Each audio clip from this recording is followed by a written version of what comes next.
Karamihan nga ng mga hinahanda natin these holidays ay hindi healthy. Kaya magluto naman tayo ng Chinese style steamed pampano.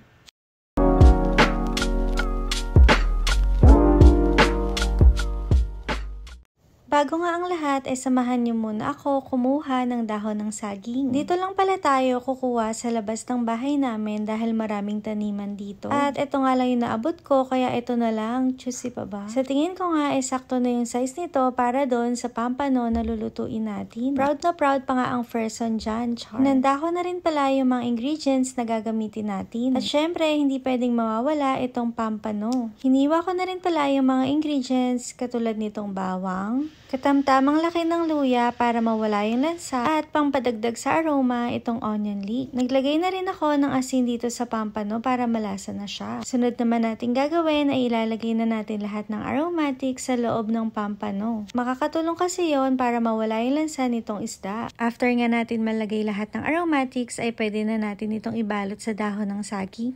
Make sure din na medyo mahigpit yung pagbalot natin para hindi lumabas yung mga aromatics na nilagay natin sa loob. Kailanganin pala natin gumamit dito ng steamer. Naglagay na rin pala ako dito ng half cup ng water para gamitin pang steam. I make sure na luto talaga yung pampano kaya ang ginawa ko ay 10 minutes each on both sides. At pagbukas ko nga nitong takip ay naamoy ko na talaga yung mga aromatics at wala na siyang lansa. Para naman sa sauce, gagamit tayo ng onion leeks, luya, bawang, bell pepper at saka sibuyas. Tara, simulan na natin magluto, pretties. Naglagay lang ako dito ng mantika tapos ginisa ko na itong luya. Nilagay ko na rin itong bawang pero hindi natin sila tutustahin. Sinunod ko na din itong sibuyas at kapirasong onion leeks. Halu-haluin lang natin sila lahat tapos mag-add na rin tayo dito ng Kikkoman teriyaki. Kung wala namang available sa bahay ay kahit anong toyo ay pwede na rin. Haluin nga natin ito agad para hindi masunog yung teriyaki sauce. Naglagay na rin ako dito ng konting tubig at syempre hindi pwedeng mawawala itong sesame oil. Halos lahat nga ng Chinese food ay meron itong sesame oil. Naglagay na rin pala ako dito ng konting magic sarap para pampadagdag sa lasa. Okay na nga itong sauce natin. Sa isang plate ay pinrepare ko na itong steamed pampano. Tinanggal ko nga lang siya sa pagkakabalot dito sa dahon ng saging. Nakalimutan ko nga din siya lagyan ng hiwa bago ko siya ini-steam kaya for the late reaction tayo. Hinabol ko na nga lang din yung slice nito kasi makakatulong yun para i-absorb niya yung sauce natin. After ko nga siyang mahiwa ay ilalagay na natin itong Chinese style sauce na niluto natin. Mas okay nga na kumukulo pa ito habang binubuhos natin dito sa pampano. For toppings naman, nilagay ko na itong bell pepper at sibuyas. Nilagyan ko na rin ng onion leeks sa ibabaw para sosyal at kuwang-kuwa natin yung itsura ng mga nasa Chinese restaurant.